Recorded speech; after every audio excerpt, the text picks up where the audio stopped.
thanks to everyone, particularly to GZF, to the Global Social Economy Forum, for organizing for all the efforts throughout this event in cooperation with the Mexican National Institute for Social Economy in providing this virtual forum to meet, to travel around the world, to better know and discover several experiences from several parts of our world. And today, particularly, we are going to discuss about how to promote the sustainable growth of the social economy around the world with good practices from different countries, and different instruments that are put in place precisely to support on a structured basis the growth and the creation of social economy enterprises. I don't want to say much more because I think that what it is interesting is to hear our fantastic speakers, the great speakers that we have today, to discover from them, to learn from them. So without further ado, I will give the floor to Madame Elise Pierrette, if I am not wrong, if not correct me, the president of RESCAM, the network of social and solidarity economy in Cameroon. Madame Pierrette, c'est à vous. Thank you. Thank you very much for giving me the privilege to be the first to speak on this important panel. So, as has been said, I'm Elise Pierrette, and I am from the network here in Cameroon, the National Network for the Social and Solidarity Economy. I'm a member of the board of the for promotion of the social and solidarity economy. So maybe I can tell you how we have established dialogue with the government, and I can also explain how we have set up several bodies to carry out advocacy in order to improve the legal and institutional framework for the social and solidarity economy in Cameroon. I can also tell you about the changes that we have seen recently and the alliances that we have been able to set up. So we were set up in 2013, and the aim was to work in partnership with the government. This was not an easy task. There were many exchanges that were carried out, and we had to prove that we were really following the right rationale without we had to establish the right links with government and to establish the right channels. And it is for this reason that we started working we have been working at 3 different levels. We started working with the network of other SSE actors because we believed that we need strong bodies to lead the actions that we hope to carry out. And then secondly, the partnership approach that we established from the beginning with the government has been successful, and we established alliances with other partners that provided support to our network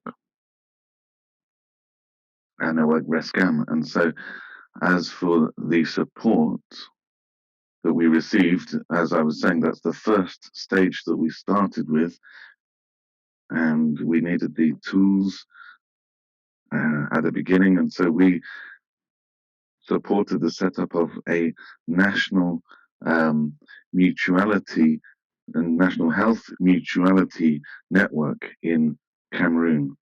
So we did this by holding several gatherings with different partners, and this meant that RENAMUSCAM was set up. So this was just a health network, a healthcare network initially.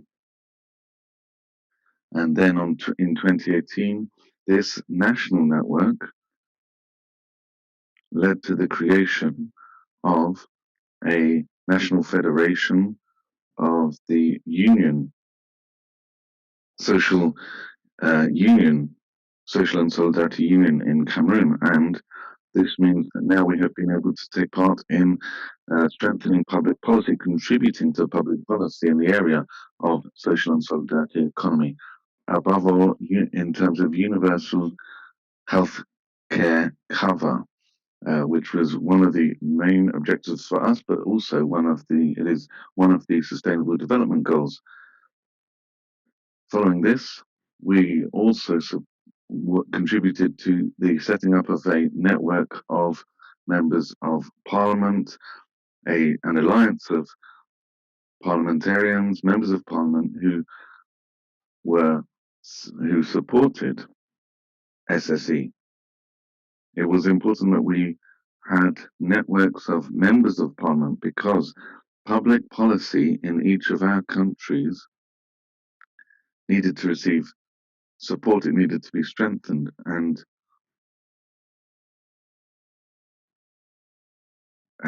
without this, we would never have reached the stage we're at now. So we raised awareness among members of parliament. We held many information sessions, briefings, and this meant that we were able to set up this network of partners, of members of parliament in 2018. And I think it was October or November 2018, and then the following March, everything was already in place. And this network has it really brought pressure to bear, and it has changed policy, changed legislation, is contributed to changes in legislation. And thanks to this network, we've been able to carry out advocacy with other partners, and we have been able to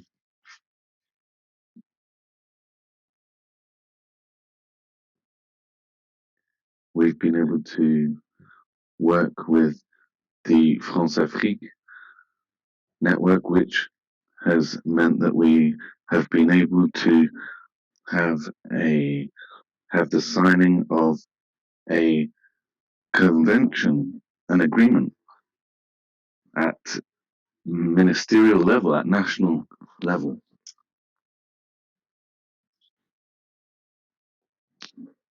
So we have followed these approaches, and in November 2018, we were lucky enough to sign a formal agreement with the minister in charge of the social and solidarity economy. And this provided us with the chance to be key actors in establishing public policy with the government. For us, it was a great victory because it meant that we became key civil society partners for the government. We were recognized in our role as key partners across the country, across the whole of Cameroon. And this has led to the decree that is in place at the moment. Several actions have been led, maybe not with the intensity that we would have liked, but we have indeed been lucky enough to mobilize. We have mobilized with the Ministry for Social and Solidarity Economy, and in our municipalities, we've been able to implement measures on social solidarity economy. We've mobilized actions. We have set up links at local level. We have established a local dynamic which performs well in terms of SSE, and we could say that this work would not have been possible if we had not made our initial efforts, we thought that we should establish partnerships with other civil society actors, and they have helped us. And it has been intense work. It has been very difficult in Cameroon. We've had to work with all the local authorities across the country so as to ensure that everybody can understand the importance of SSE, so that we can reach out to grassroots actors. This has been intense work, and we have been working with the Pan African Institute for Development, and they have their offices in Cameroon, and they are helping us with interns who are carrying out work on the ground at grassroots level. And we are working uh, with them. We have also, we're also working with consultants who are supporting us. We also have organizations, SSE organizations, who we're working with at local level. So in some municipalities and some town councils, the mayors are very much aware of what needs to be done. They have accepted that they really need to work with SSE actors in order to ensure that good performance is achieved.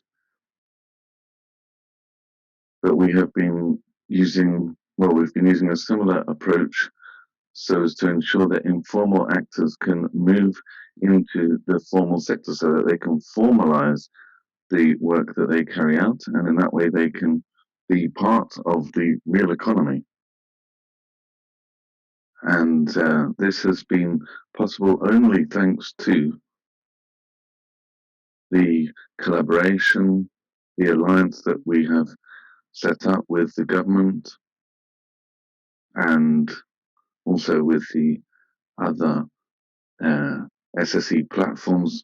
So, for example, the members of parliament have helped us incredibly, and now we have we're organizing fairs and events in the different in the in the departments of our country, in the regions, and so we believe that these approaches are important to share.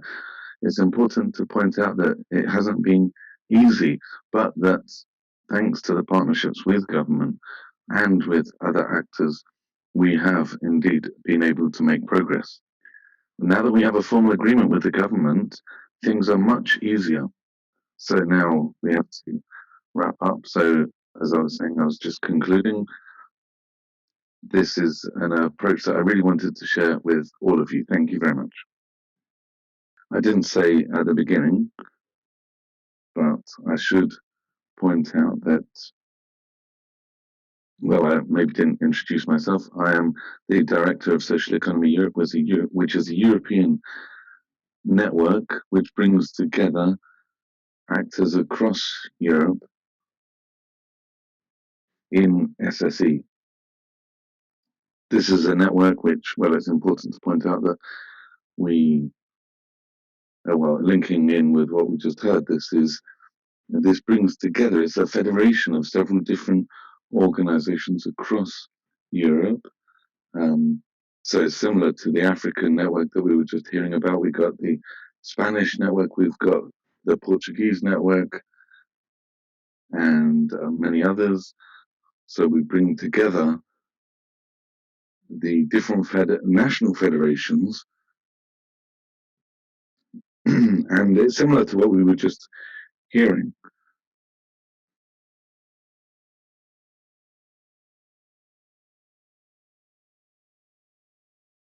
So we have a similar experience here. What we try to do in Europe is to bring together all of the different actors, work on shared objectives, and we cannot pass on our message alone. We know that we need the help of partners, and now this is very interesting. So we got the mutuals, mutuals are a tool for guaranteeing access to healthcare for everybody, and the history of mutuals is, well, across the whole of Europe. Before universal healthcare was offered by the state, by governments, these mutuals said that they were going to take care of each other, take care of their own, work together, show solidarity, and provide social protection together in a joint manner. So this is very interesting, um,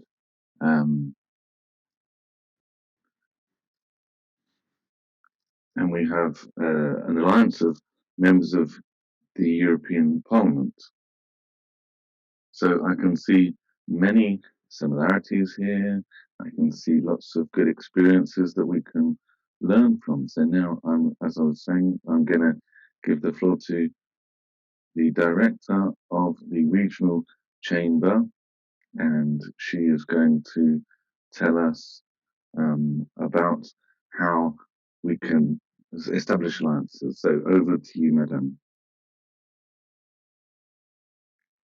Thank you very much, Victor. Thank you, Pierrette. Your presentation is very interesting. My name is Hajek Gizami. I'm the director of the Regional Chamber for Social and Solidarity Economy in Ile-de-France. I'm going to talk about a project called Visa. We've organized it with our Belgian counterparts, but we're also working on across the SSE network in Belgium. So the idea is, how do we look at the social impact? And we're also working with CRES, which is our organization in Ile-de-France, which is a grassroots movement that is taking social responsibility to the heads of businesses so that we can work together and find a way of really changing the classic economic model, which is based on profit in the past. So what we're looking at is how to assess social impact. What is social impact? Well, it's an approach, essentially, that is about better documenting and communicating the effects of an organization. It looks at social, but also economic, local, environmental issues. It's the sum of the effects that are produced by an organization that sometimes are only seen in the long term. So SSE enterprises essentially work on a local scale in a multi-partner ecosystem where impacts are sometimes far too isolated. So the VIS project is trying to promote the contribution of SSE enterprises so that we can help with the dynamic of local regions for the well-being of local inhabitants. So we want a qualitative tool that is not only quantitative. So if we wanted to summarize our approach, therefore, I think that we could say that we study the work carried out by SSE enterprises, both in their connections with others, but also internally, and their connection to the environment. So that, in a nutshell, is what we do through our network. Now, Visa is a project that has been up and running for 4 years. We are coordinated by the 2 territorial networks. So we're talking about CRES, which is the chamber for our region, and CRES equivalent in Belgium. So we've been around for 4 years, we support 21 different partners. And we also work on a cross-border nature between France and Belgium. We help different companies in solidarity enterprises, also job placement schemes, seeking partners for financing, but also with university partners, because we have the research into action approach. So we have all of these partners, we have the finances, and over the last 4 years, we have been developing an approach that cuts across 4 different areas. So it's a 4-step approach, therefore. Obviously, we only have a few minutes today, but it's 4 years of discussions between us so that we can evaluate 4 different areas. And the first area is the diagnostic and the definition of this idea of assessment, working with SSE enterprises, getting to know them, and finding out from them what assessment or evaluation actually means, not just working on the structure, but actually talking to these people and specifically drilling down and understanding what the specific details are all about. So we've worked with enterprises. Now, obviously, enterprise in the European sense of the term, we're talking about enterprises, we're talking about their employers. And then what we did is we sat down and created some data collection tools that would be better adapted to our purposes. So we collected all these data, and in this way, we could then fully analyze the situation of these enterprises, both what's happening on the ground, but also what's happening in terms of recipients, the neighborhoods, the enterprises, employers, all the different stakeholders. So it's a very specific approach, and it has allowed us to shed light on various different areas. First of all, it is a political approach because it is driven by and for SSE. So it's not a neutral method. Our goal was to demonstrate the non-monetary benefits of this type of system. Secondly, it's a co-constructed approach with stakeholders. It's very important that we bear this in mind. We don't want an assessment grid, but we're not carrying out some kind of external scrutiny. No, we want all the stakeholders to be involved. If we don't have the grassroots stakeholders involved, then we cannot create this kind of SSC network. Also, there's a lot of mutual cooperation here, and through this we have a strategic approach of ongoing development. We need to understand that public policy makers, that investors also need to be on board. So it needs to be a tool that's not one-off, but works over time. Also, it's a made-to-measure approach. We need to have the enterprises, we need the different stakeholders working together. And finally, it's a holistic approach. So we're not just simply producing a simple reading of the outcomes. I did run through this very quickly, but this is basically what we're doing at the Visa project. So you can take a look at the website. It's on the slide. It has been translated into English.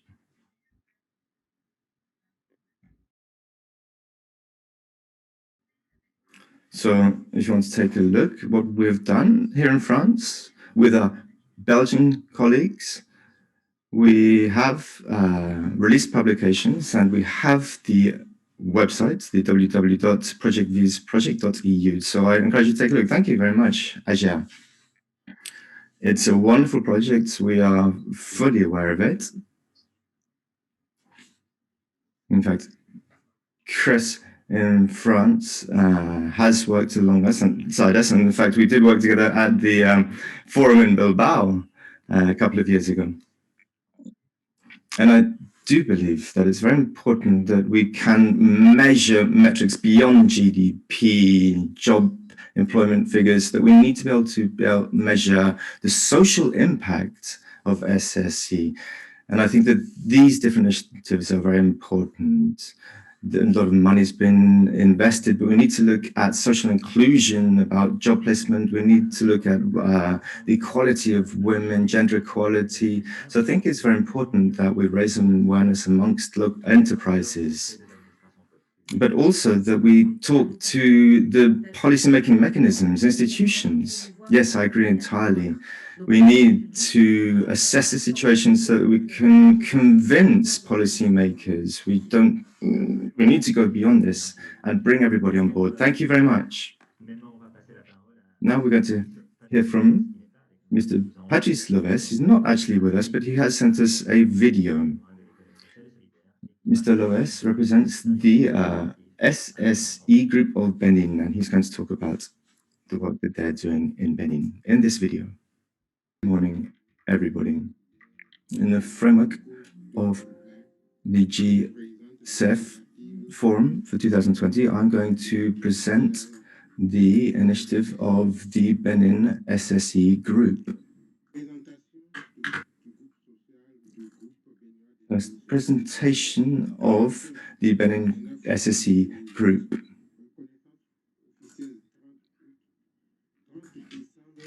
So we were set up originally on 30th of December 2008. Now we have 11 member organizations, one NGO working for us, which is a federation of producers. And we also work alongside women groups. Our head office is in Boycon in Cotonou-Béthane. We are members of various different organizations. We are founder member of the RAESS in 2012 in Morocco. We're an associate member of GCEF since July 2019. Now let's take a look at some information about myself, the presenter of this initiative. I am Patrice Loves. I am a development sociologue, PhD in business administration, Director General of CBDIBA ONG, President of the Benin Group for SSE, and President of the Loves Foundation. I shall now present the initiative. The title of our initiative is Organizing Cooperatives and Providing Support to Poorer Women in the Town of Boycon for the Benin Group, or for the SSE, and for the Town Council of Boycon. What are the thematic pillars of our initiative? The social and solidarity economy, and the questions of inclusion, social cohesion, culture, and migration. Then now let's take a look at the sub-themes of our initiative. We are working on areas of social finance, social banking, social investment, the social issues, the way in which the social and solidarity economy tackles the questions of inclusion, migration, and social cohesion. Next, the dialogue between SSC and governments, building partnerships and networks as means to influence policy. The objectives of our initiative. We aim to create at least 50 cooperatives per district with at least 10 members. We want to identify who poorer women are in their districts. We want to then organize awareness-raising initiatives, and we want to educate people to form cooperatives. You want to set up preparatory offices, hold general assemblies, form membership bodies. We want to identify the needs of poorer women in the cooperatives and in their districts. Also, training in the management of money-making activities, so about how to gain access to loans. We want to identify money-making activities so that people can gain certain profitability. We want to identify technical and financial techniques, mobilize the different measures. We need follow-up, support, monitoring, and assessment in mid-term stages of projects, and we want also a definitive assessment, and we want to measure the economic and social impacts after 12 months.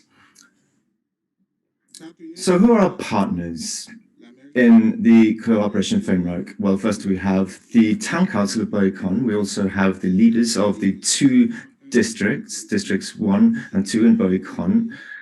Also, we have the CDBI ONG, the Benin Social and Solidarity Economy Group, social and professional groups, and technical and financial partners.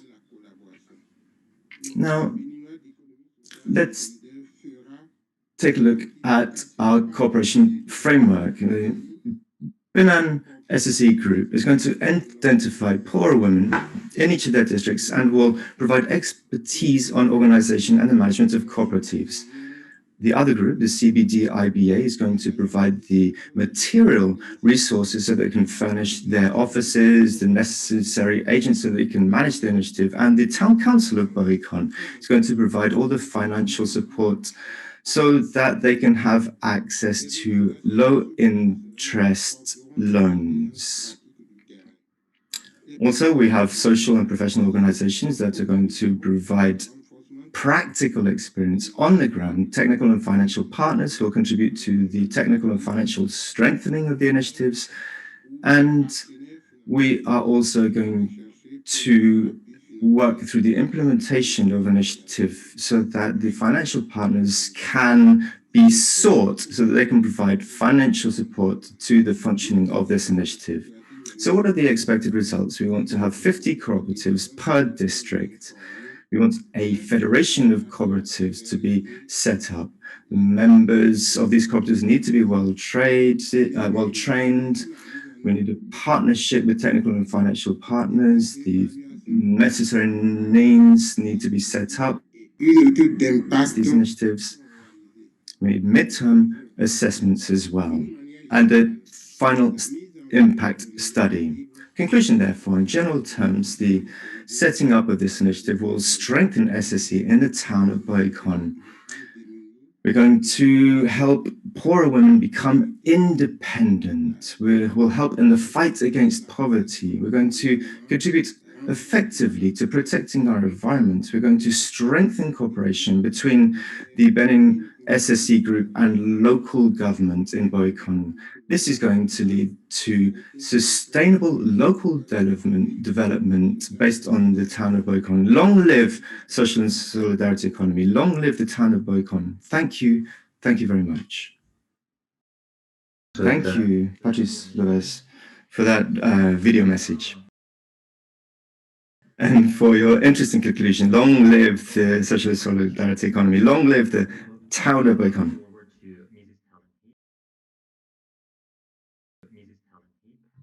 She's a visiting fellow at the Hazelnight Institute for Public Policy at the University of Liverpool. And she will talk us about designing social investment and support for the social economy by the social economy, lessons learned from the fantastic city of Liverpool. So, Mrs. Heap, the floor is yours. Thank you very much, Victor, and thank you to the other speakers. I think you're going to hear some familiar themes coming through in my talk as well, from what we've heard already. So my name is Helen Heap. I am a social investor and also a visiting fellow at the University of Liverpool. And I'm going to talk to you today about an initiative that we're calling Kindred. Next slide, please. So Kindred is an innovative, locally owned vehicle which aims to grow the social economy across the Liverpool City region, which is part of the north of the United Kingdom. And we're going to do that by supporting socially trading organizations through investment, partnership, other support. The next slide, please. So Kindred has three main objectives. First of all, we're looking to pool money from both national and local funders, and that will be combined with non-financial support, which will be tailored to enable the growth and the greater social impact of those socially trading organizations in the Liverpool City region. Secondly, we're looking to actively engage with local individuals and communities who have their own ideas to generate community wealth, but they may not yet be formalized as companies or as businesses. They may have ideas, they may have initiatives, but they may need some support to bring them to market and to get themselves organized in a way that enables them to do that. And then finally, we are looking to increase the sustainability of those socially trading organizations by facilitating community asset transfers between the public sector and the social economy. We have quite a number of assets that currently sit within the public sector, which aren't being utilized effectively, where we know that community involvement could significantly increase the impact and the productivity of those assets. So we're looking to help transfer those from the public sector to the social economy. Next slide, please. So as we've heard from other speakers already today, there needs to be a lot of cooperation from a lot of different groups in order to bring these sort of initiatives together, and Kindred is no different. So Kindred started as a conversation between two social activists, if you like, and they brought their networks together, very different networks. So I was one of those. So I brought social investment and social economy networks together, and a creative economist brought some very deep social economy networks together as well. And a conversation there just sparked together to say, what's happening at the moment isn't working, and we need to do things differently. So two individuals are not going to have the power or the influence within the local ecostructure to actually make change happen. So we brought into the team a national funder. So Power to Change is a national grant funder in the United Kingdom, and they are very well respected and very well regarded throughout the country. And they had already done a lot of activity in the Liverpool City region, and were well respected for doing so. But we realized that we needed support to incubate the idea and to bring the idea to fruition, which was from somebody that was outside the region but who was respected. And so that's why Power to Change was brought on board. And then finally, we needed the support of the local political leadership and the local civil economy, civil service, if you like. So we have regional government in the United Kingdom. So we brought in the Liverpool City Region Combined Authority and the Metro Mayor of Liverpool City Region. And they became key players in supporting the idea and helping us to bring to fruition. Next slide, please. So just a very brief timeline. I'm not going to go through this blow by blow, but as I mentioned, the consortium was brought together in 2019, in February 2019. But before that, there'd been a lot of work being done by the University of Liverpool, looking to research the social economy and to understand how many people were out there in the social economy, what they were doing, where they had impact, and where there were gaps in the social economy. And so there were a couple of pieces of research written by the University of Liverpool that really formed a very strong baseline and enabled us to be very clear about the evidence that we had for what was needed and where the gaps were within the social economy. Power to Change came along, and they brought the structure and project management skills to enable to enable Kindred to get up and running. And once the Liverpool City Region Combined Authority came as partners, we then set up what we call a community reference group. So there was a group of very senior experienced social economy actors who came along as kind of like an advisory board. And we were able to test a lot of the ideas that we had for Kindred with them as players in the social economy, where they would advise us as to whether or not we were on the right track. And then from January of this year, we started to engage with over 150 socially trading organizations from all parts of the Liverpool City region. And they too started to collaborate with the design of Kindred. So we held a number of consultation sessions across the region where we were asking some quite specific questions about social investment, about the kind of support the organizations were looking for, what they needed in terms of property and assets, and those sort of questions. So the social economy organizations were involved in the design of Kindred right from the very start, and they remain so to this day. So in October of last year, the Metro Mayor of Liverpool City Region announced his support in principle for Kindred. And then in June of this year, we had a formal approval of £5.5 million of funding from the Combined Authority, and Power to Change, our co-sponsor, also added in £1 million. So we have £6.5 million of money to invest through social investment and through support initiatives for social organizations in the Liverpool City region. Final slide, please. So what have we learned in the process? We're still we're still in the process of designing this. So we have set Kindred up as a community interest company, and we are delivering some services, particularly in relation to COVID-19. We're offering support to socially trading organizations on the ground actively as part of the local initiative to help out with the COVID situation.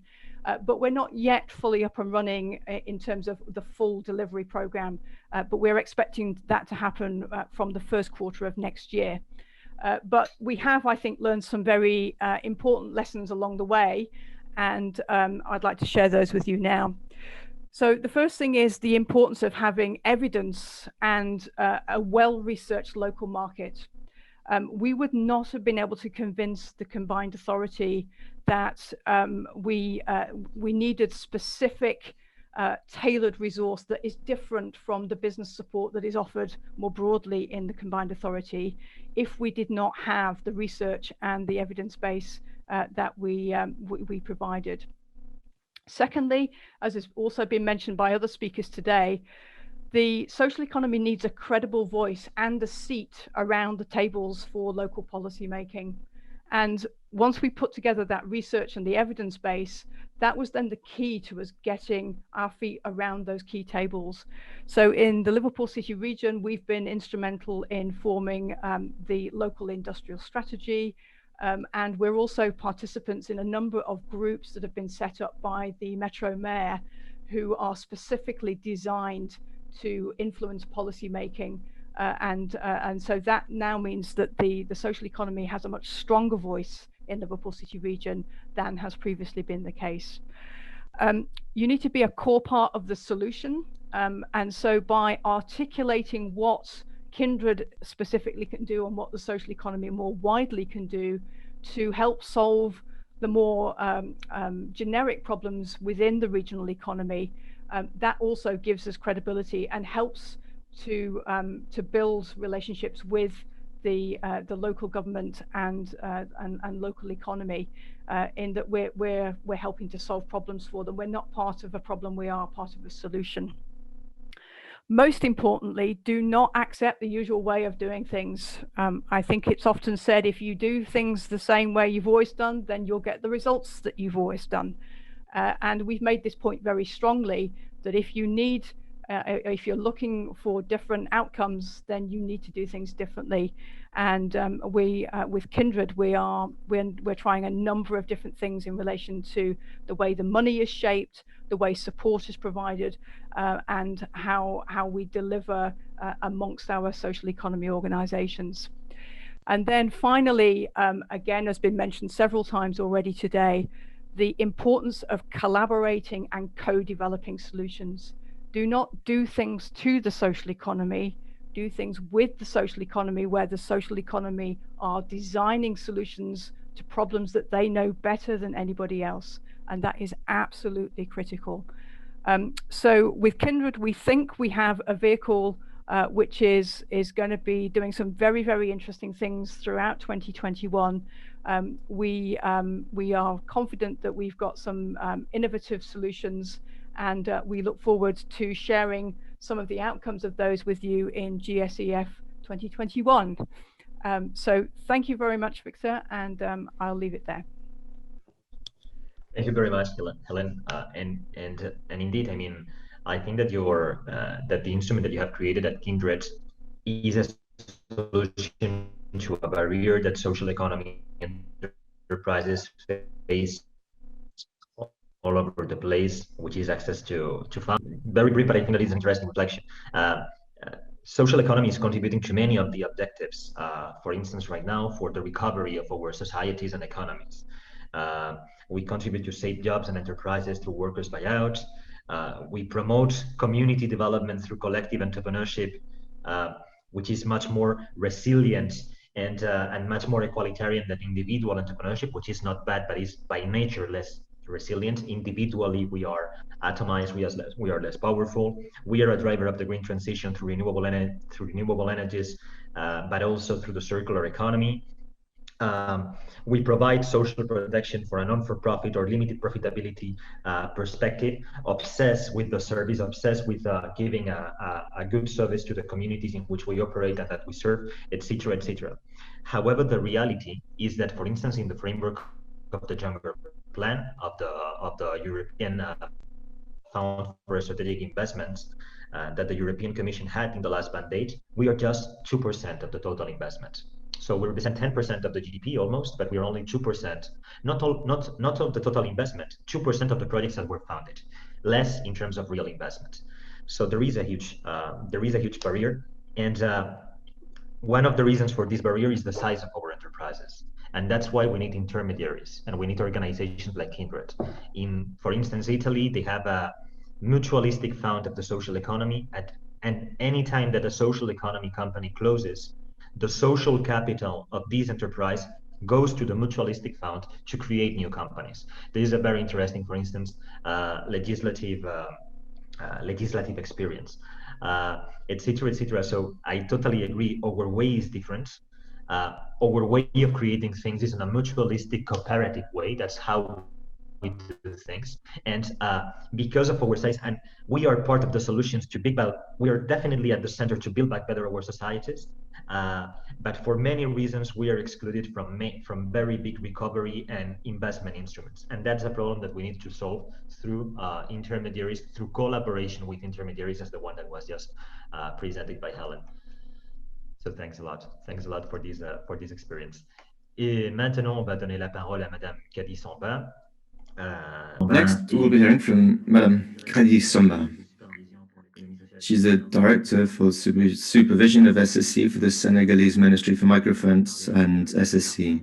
She's going to talk about the promotion of SSE in Senegal.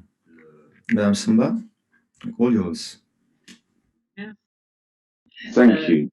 Greetings, everybody. It's a great privilege to take part in this event. So,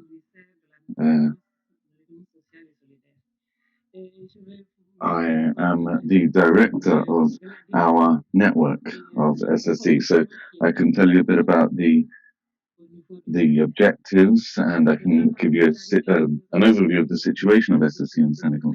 So what we notice is that there is a strong political will in Senegal, a strong political will to achieve SSE. The President of the Republic considers the social and solidarity economy to be one of the main key points to focus on at the moment. So the idea is to achieve a society that shows solidarity and rule of law.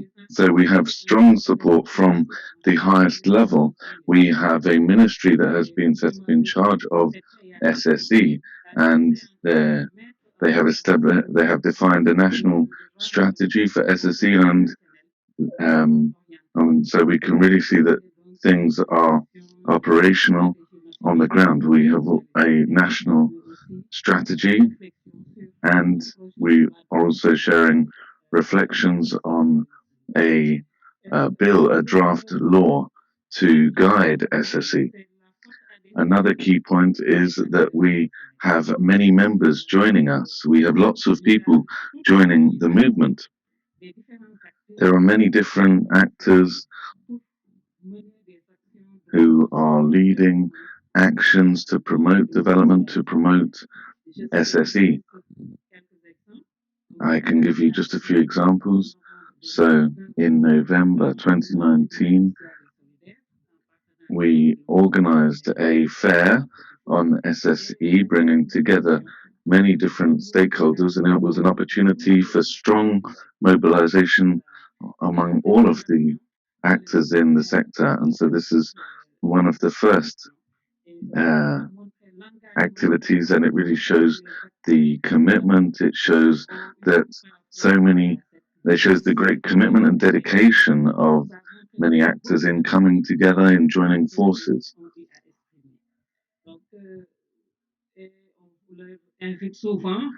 And in all of the activities. In we um, we have seen that many actions being led, um, and members have come together with support of the government.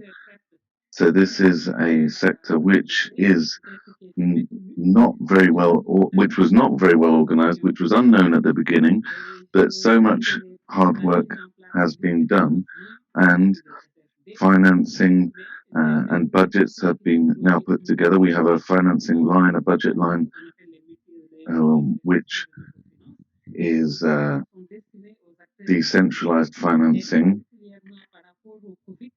And then in terms of COVID-19, the ministry has provided support for actors on the ground with subsidies, cash transfers, and for those who have been most impacted by COVID-19.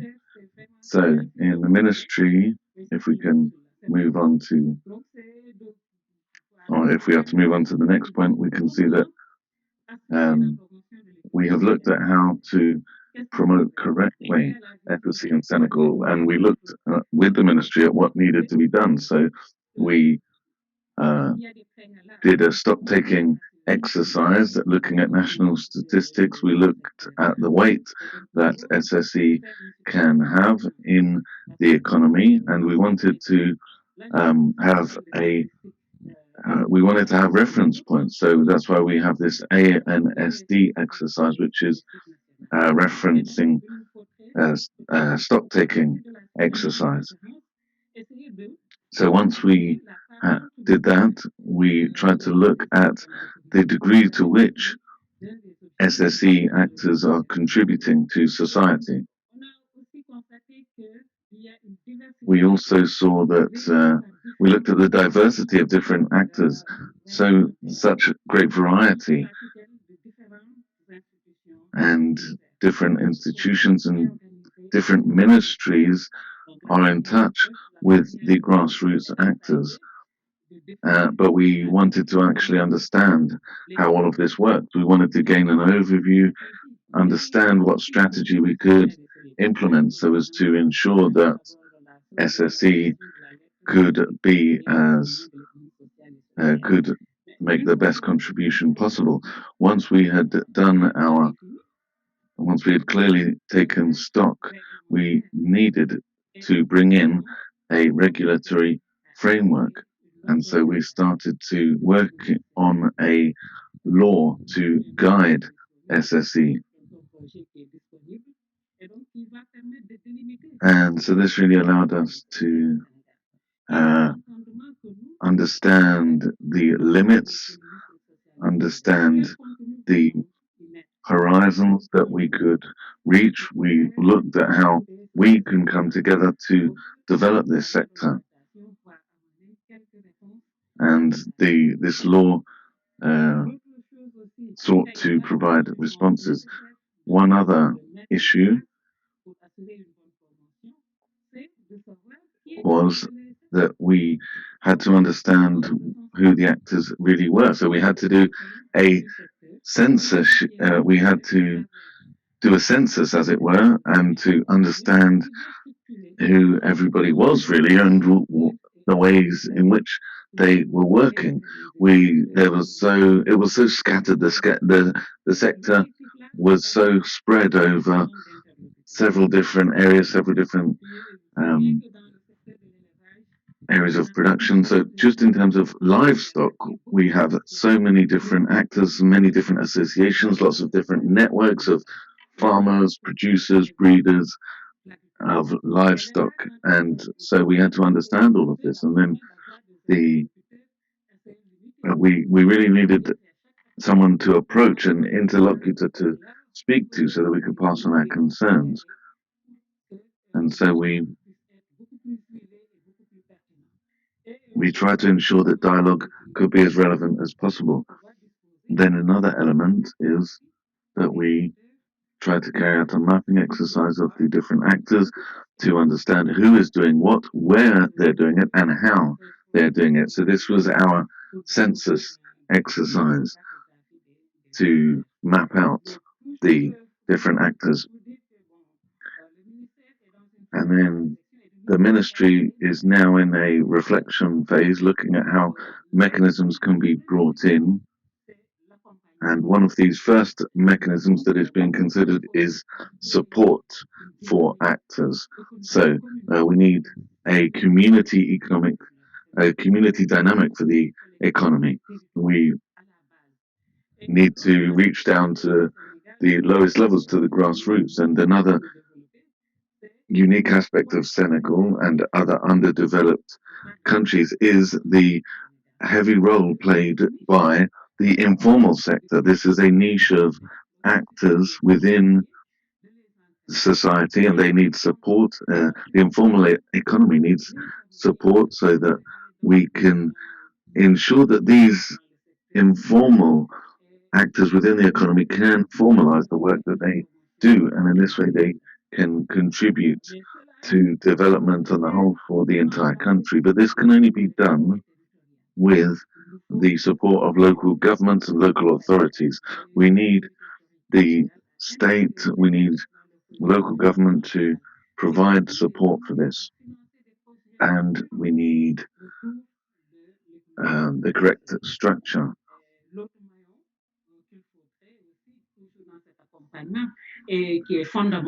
Now, in this, one fundamental point is providing access to financing. We have a number of tools that we're putting in place now, and we need to ensure that we have budget lines which are adapted to the needs of actors on the ground. Sometimes we need to ensure, well, we have lots of lines of financing that are being considered in this way now, so that we can collectively look at the needs. Another element which we need is that we need to provide incentives for the sector. We need to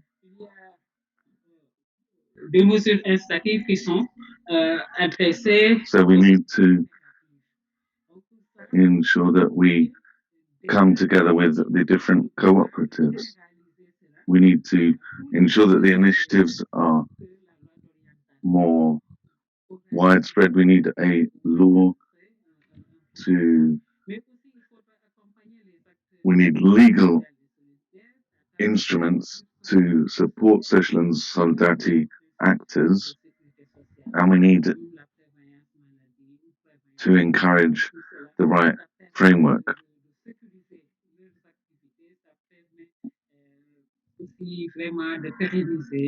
In this way, we can ensure that the sustainability in the long term of these activities.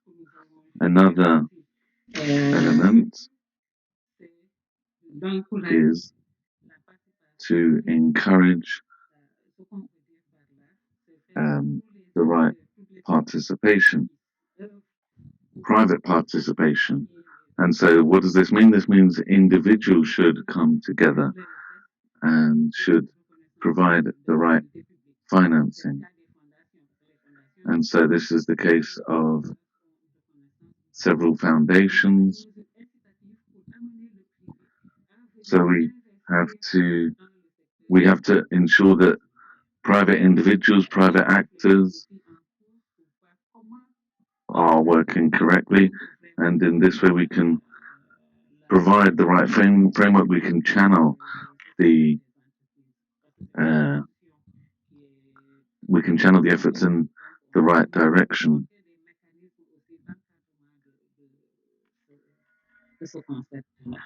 Donc, toujours dans ces mécanismes, il y a un So within these, if we move on to the next slide, then we can see that there are some things that really need to be taken into account, and that is improving governance, better governance. So, how can we have policies which are implemented with good governance in mind? And so how have we been looking at this? Well, the state has been taking initiatives, and we have the National Council for SSE, which gives guidance. It has many of the main officials from the government involved. It provides the right framework. It brings together different actors and stakeholders, those at the lowest level and at the highest level, and they are the ones who are implementing the right policies. We need to stimulate reflections so as to provide the right visibility for the actions that are being carried out, to stimulate research, to ensure that the right resources are invested, while also establishing partnerships. As for the grassroots level, you can see that we have an agreement framework which provides follow-up, and this means that we can follow everything that is done in the sector, and information can go from the lowest level to the highest level and vice versa. It is a good channel of communication, and it ensures that we can define the right policies. It ensures that that the communities at the lowest level can take ownership of public policy. So I hope I've given you a good overview of the specific points of what we're seeing in Senegal, and we can see that really government is fully involved in the SSE sector in Senegal. Thank you. Thank you very much, Mrs. Samba. Very, very interesting. I think that we can also stress that there are some elements that are being repeated in the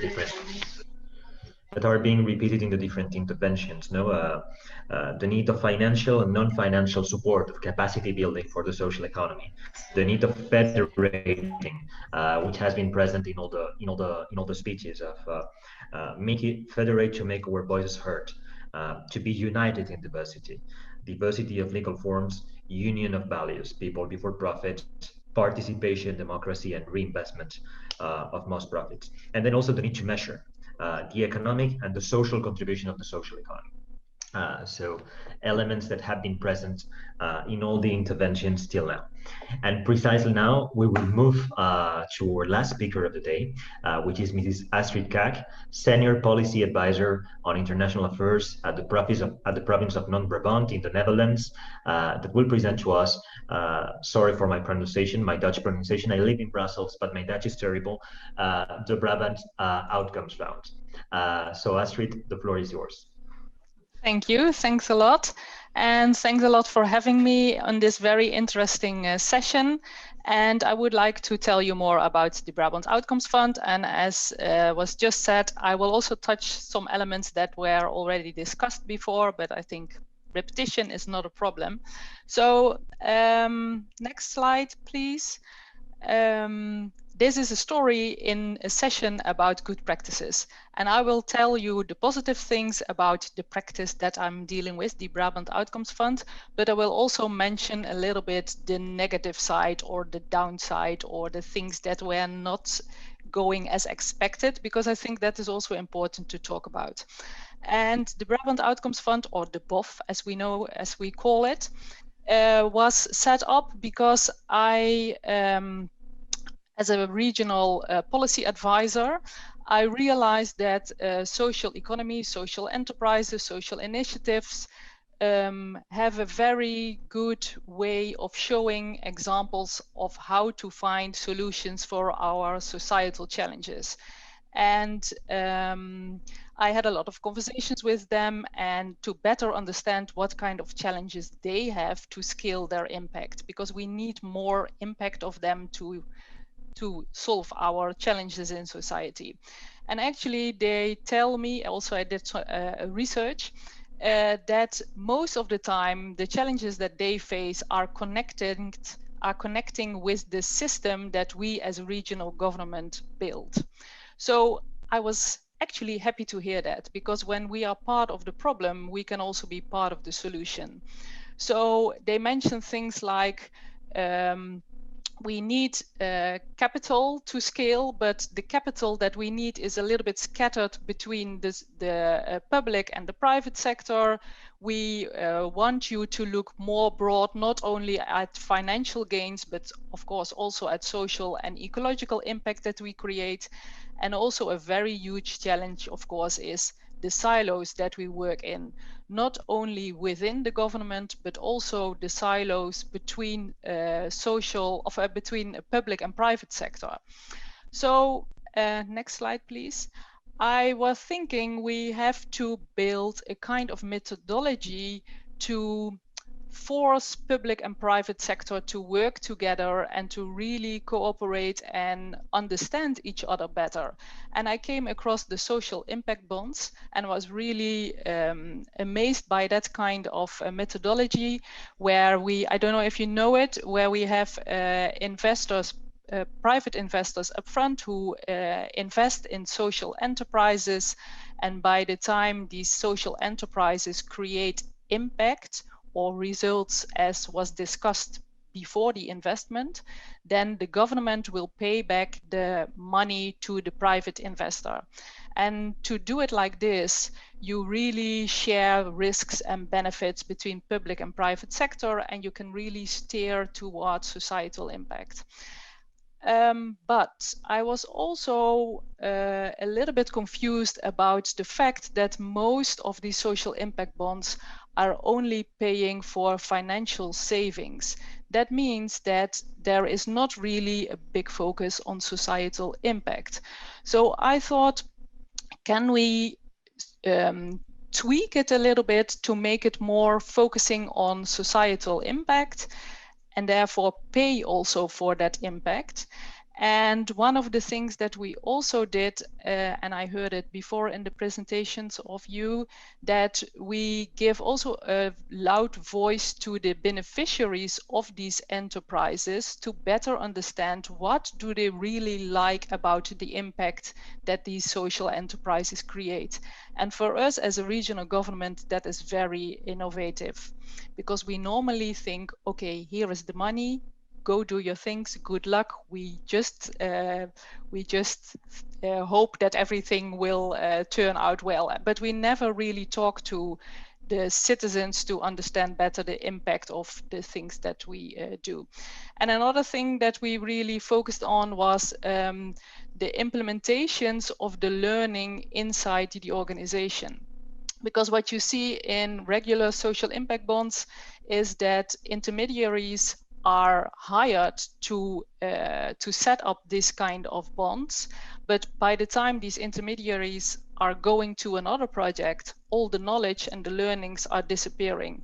So that's why I set up the fund to create several social impact bonds together with a couple of my colleagues, and we really tried to do it ourselves. We had, of course, experts also helping us, but we also really wanted to understand better how to do it. Next slide. And I don't want to really go into this slide with a lot of words, but I just want to show you that it was a rather bumpy road, but we succeed to get money for around 1 million euros to invest in 4 enterprises and make contracts with them about social and ecological impact besides financial a financial scalable business case. So that is rather positive. And also we signed these contracts after the summer last year, and now the enterprises are in their execution process. Of course, COVID is giving some headaches, but we are still going in the right direction, I think. And also, and everything actually looked very bright and the future was open, and I thought, okay, let's do it. We are going to a next investment round. Next slide.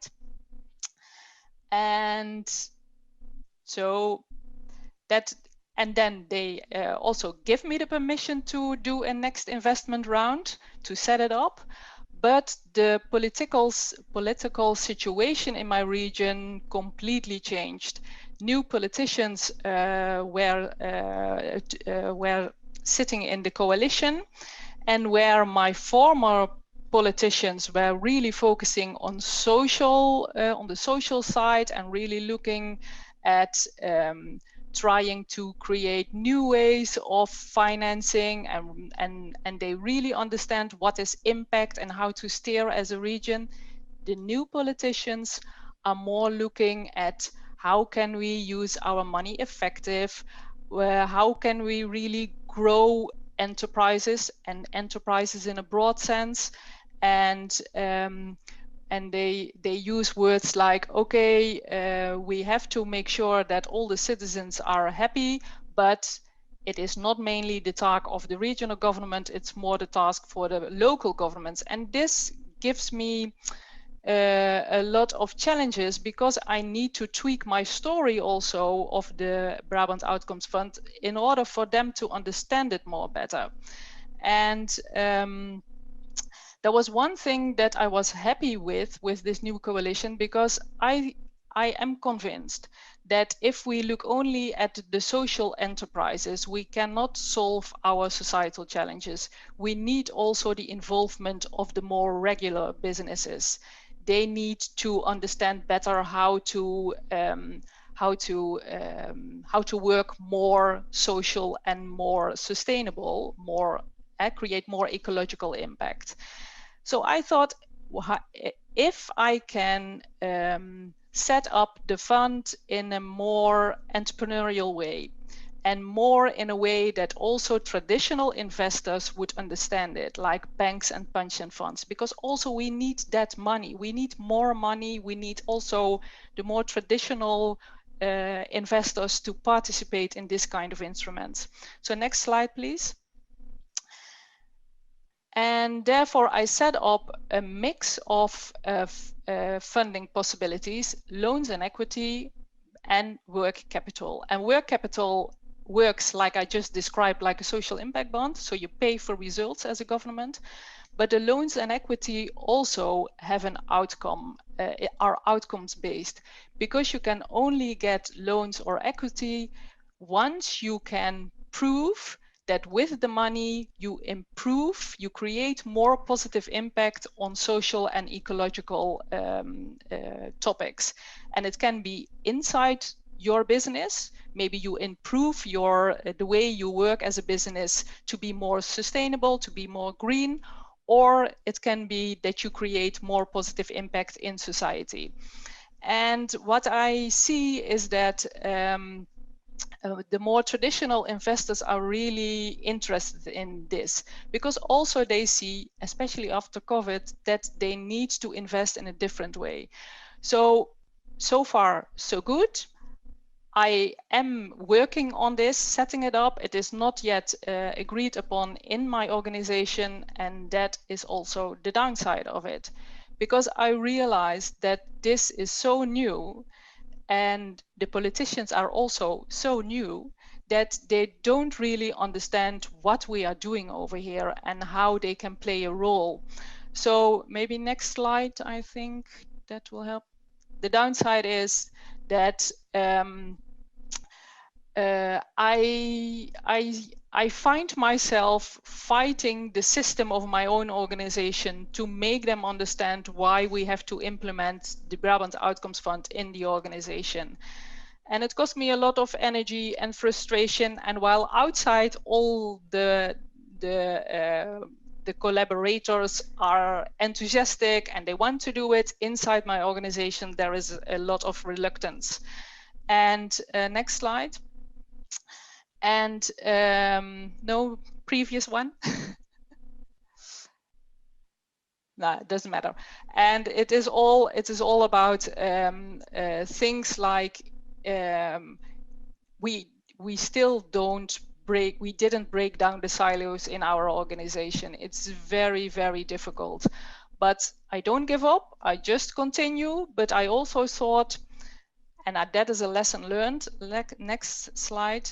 That sometimes scaling is making things smaller. So I decide to not focus too much on the system of my organization, but also turn myself and look more to my local situation where there is a lot of things are going on. I just moved 5 months ago to a very rural area close to the sea. And there is a lot of challenges are over here. And also my skills and knowledge and experience are needed over here as well. So I decide that I will dedicate also my energy over there to stay still with energy to fight the system in my own organization. And I think that is what we were all saying in our presentations. It is about the balance between the top-down system and the local initiatives and the energy and the good practices over there. And we have to combine it and we have to collaborate, but we also have to make sure that we don't lose our energy, and we need each other to really change that system. That was it. Thanks a lot. I liked a lot the end. I liked everything, but particularly, I mean, this thing about, I mean, indeed, fighting is, we all have our fights. Fighting is tiring, and indeed, it's easier to do it together and collectively. And fighting is a need. It makes things better, but also we need to measure our energies and not because if not, fights are totally unsuccessful. I think also that your found is, in many senses, what you're proposing is very similar to what the EU is proposing now with the recovery and resilience facility, which basically is 37% of all the investment will be green. It can be renovation wave, it can be renewable energies, it can be circular economy, whatever. So I mean, what I want to say is that at global level, if we look at the global picture, there are some wins. The macro trends are going in that direction, which will for sure help you at local level at some point. No, so as I was saying, 37% of all investments will be green. Another part will be on digitalization and skills. So also very important, reskilling and upskilling our workers to adapt to the transformations in the world of work.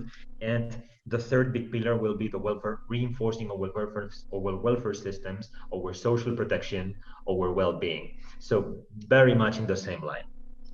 And to conclude, beyond before giving the floor to anyone that wants to have a final comment, or to the general public that we have with us today. So the key is, indeed, we share a lot. We share a lot, and the reality is that to a certain extent we are atomized. We have instruments to connect each other. RIPAS International was mentioned. GISEF that organizes this event is also an instrument, but we need to structure more, unite more, because together we can change business and we can change the world. Most probably we are not the only tool to transform our economies and make them more sustainable and more people-centered, more human, but we are one of the main tools to achieve that goal. We don't have the monopoly, but the social economy is one of the main tools, and a civic movement that is present all around the world to achieve that goal. So with that, I will shut up because I am only the moderator. And if anyone wants, I think that we have still, Benjamin will correct me, we have still some minutes. So if anyone wants to, I see that Elise wants to say something. So Elise. Merci, je voudrais déjà saluer la participation de tous nos Thank you. panélistes. I'd like to thank all the panelists for participating. I've learned a great deal. Je me sens très confortable. Reassured by the conclusions. But I would like to launch an appeal to the financial partners that are listening to us, because there are need for support in implementation of action plans in our country. The sound has gone.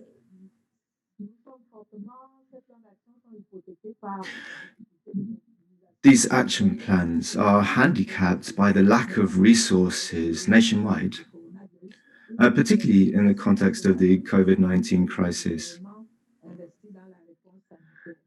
because resources have mainly been invested in the health response. So there are challenges. We must meet these challenges. We need to explain, raise awareness, and we need to make everybody understands that SSE adds value to our economy. We need analysis, assessments. This requires the right type of activities so that we can work in the right direction. So thank you for your solidarity, and let's hope that it is translated in the right direction. Thank you very much. You are absolutely right. I certainly think that there is an opportunity for us to look at the structuring. We need to mobilize private investment. We must mobilize solidarity and cooperation between SSC and all other stakeholders on a global scale. This is certainly true. But there is a great opportunity for the European Commission action plan for SSE next year. It's going to be launched next year. The European Union has realized that there is an opportunity here, and the EU continues to be the #1 donor to development in the world. So there is a lot of work being done. There's a great opportunity for us, and I hope that we will be capable of meeting these challenges. There is a huge responsibility across the different sectors for SSE. We're going to work on specific areas. We're going to cooperate with European public authorities. We need to mobilize European fund for the development of SSE globally, particularly in developing countries. So this is an overarching ambition that we all need to meet. We hope that we will be successful, though it will be hard. Obviously, it's easy to make promises, but then to convert words into deeds and actually implementing programs is more difficult. Any more questions or comments before we draw this to a close? Benjamin, could you give me some indications? No questions? Some thoughts have been offered in the chat. From Senegal, we hear that everybody needs to know that there is a global alternative through SSE, that we need synergy and we need a globalization that benefits all. Abelardo from Mexico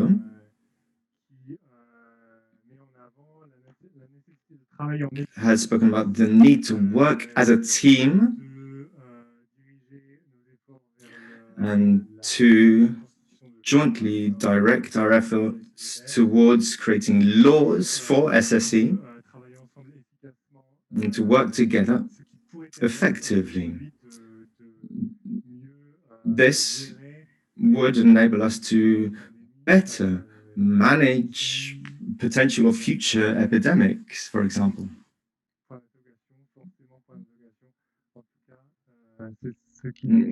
Exclamation mark. That's the thoughts of that particular contributor. So those are the two comments that have been made on the chat. And if you allow me, Pas d'autres questions, pas d'autres commentaires. Donc on peut peut-être s'arrêter No là. more questions, no more comments. I think therefore that we can draw this meeting to a close. Ouais, à moins que tu aies comment dire, des no, basically, réflexions. I wanted to thank everybody for this beautiful panel and thank Gisèle for the organization.